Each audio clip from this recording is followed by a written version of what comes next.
سروت صاحبہ ہے یہاں پہ؟ بسم اللہ الرحمن الرحیم. الصلاۃ والسلام علیک یا رسول اللہ وعلی آلک و اصحابک یا حبیب اللہ. تاجدار ختم نبوت زندہ باد زندہ باد.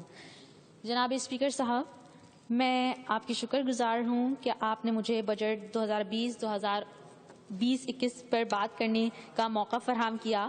اس معزز ایوان کی ممبر بننے کے بعد کافی ساری چیزیں سیکھنے اور سمجھنے کا موقع ملا، اور یہ بھی معلوم ہوا کہ جو بظاہر ہم دیکھتے ہیں اکثر اوقات چیزیں اس سے بہت مختلف ہوتی ہیں.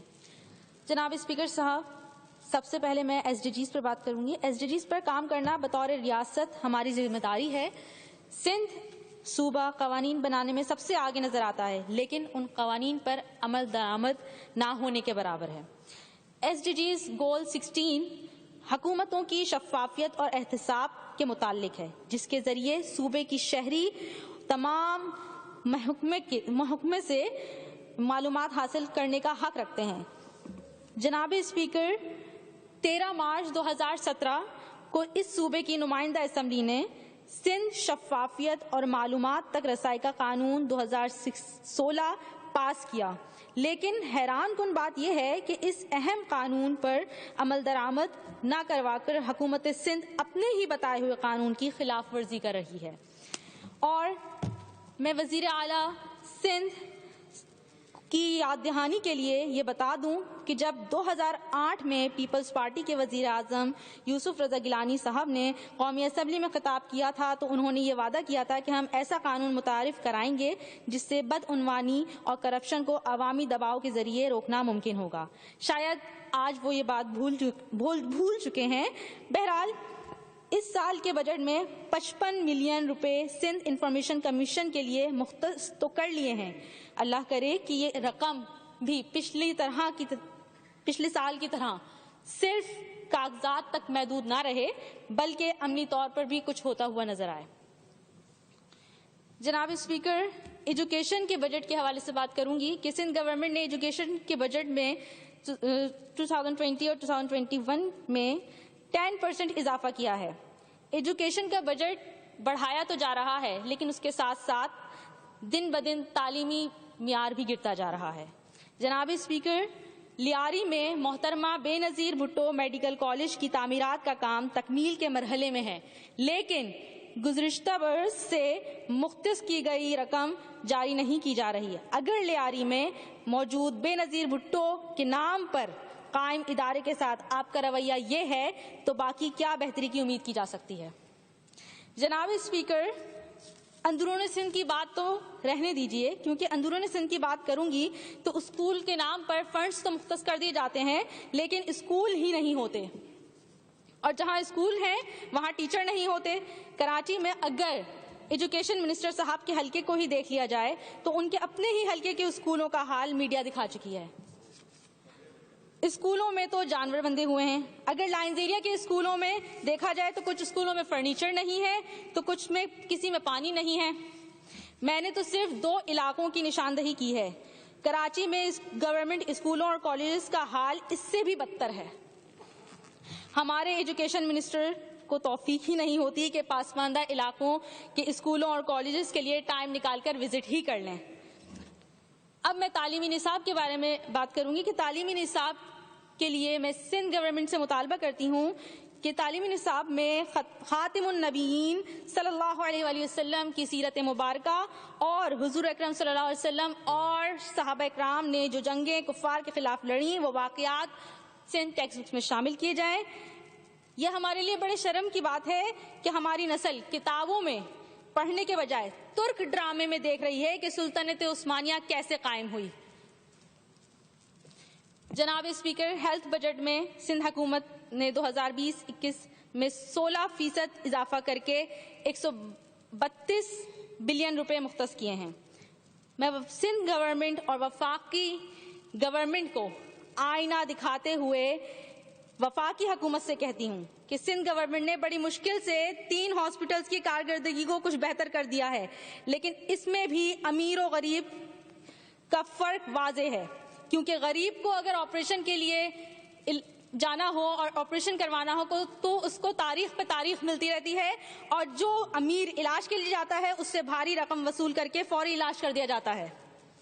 میں وفاقی حکومت سے کہتی ہوں کہ ان 3 ہاسپٹلز کے علاوہ تمام کراچی اور اندرون سندھ کے ہاسپٹلز جو بے یار و مددگار پڑے ہیں، عوام پر ترس کھا کر خدا را کچھ نظر کرم فرمائے، کیونکہ وہ تمام ہاسپٹلز اس قابل تو نہیں ہے کہ ان میں انسانوں کا علاج ممکن ہو۔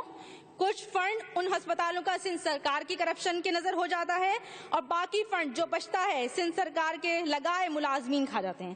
وفاقی گورنمنٹ کو بھی شرم آنی چاہیے کہ سندھ حکومت نے 12 سال میں صرف 3 ہاسپٹلز کی کارکردگی کو کچھ بہتر کیا ہے۔ اگر وہ ان ہاسپٹلز کو ہی ان سے لے لیں گے، سندھ حکومت سے لے لیں گے، تو حکومت سندھ ہیلتھ کی کارکردگی میں کیا دکھائے گی؟ میں سی ایم صاحب سے سوال کرتی ہوں کہ پرائیویٹ ہاسپٹلز علاج کے نام پر بھاری رقم لے رہے ہیں، عوام سے لوٹ رہے ہیں۔ کیا یہ خبر سی ایم صاحب کی نظروں سے نہیں گزری جو آج تک انہوں نے کوئی ایکشن نہیں لیا؟ کیا اس میں بھی سندھ گورنمنٹ کا کوئی حصہ ہے؟ میں یہ بھی کہنا چاہوں گی کہ آج سندھ حکومت کو یہ نہیں دکھتا کہ آکسیجن سلنڈرز پورے سندھ میں بلیک میں سیل ہو رہے ہیں۔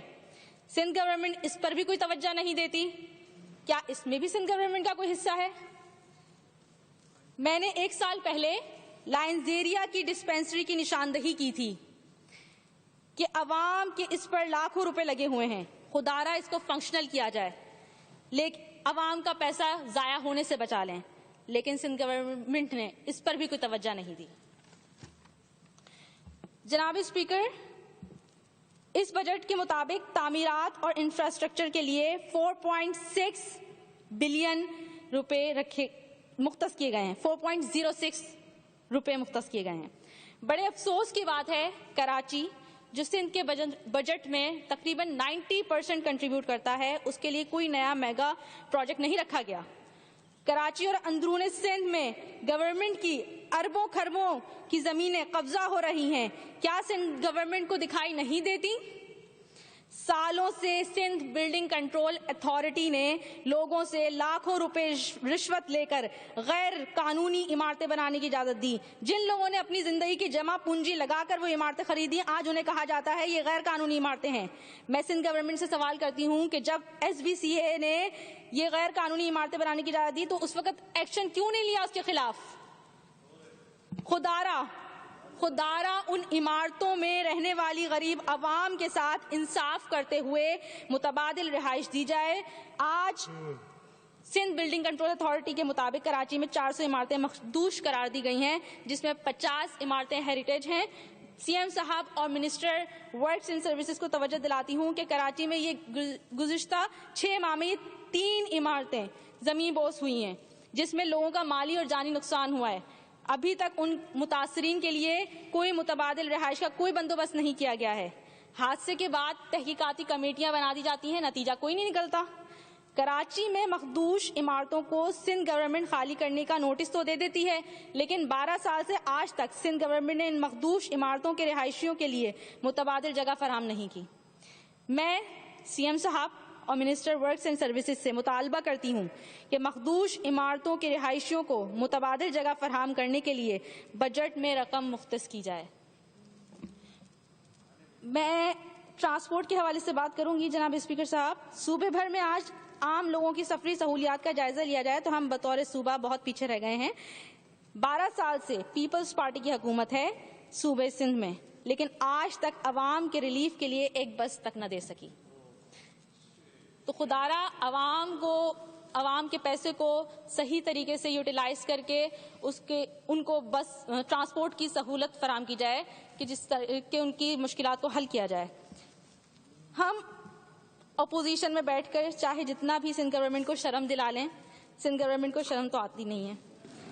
عوام کو دکھانے کے لیے بجٹ سیشن رکھا جاتا ہے، بجٹ اسپیچز ہوتی ہیں، لیکن سندھ سرکار نے کرنی اپنی ہی ہوتی ہے۔ چاہے ہم توجہ دلاؤ نوٹس دیں، چاہے ہم قرارداد پیش کریں، چاہے ہم عوام کے بھلے کے لیے کوئی اسکیم پیش کریں، سندھ گورنمنٹ کو کرپشن سے فرصت ہی نہیں ملتی کہ وہ اپوزیشن کی مان لیں۔ شکریہ۔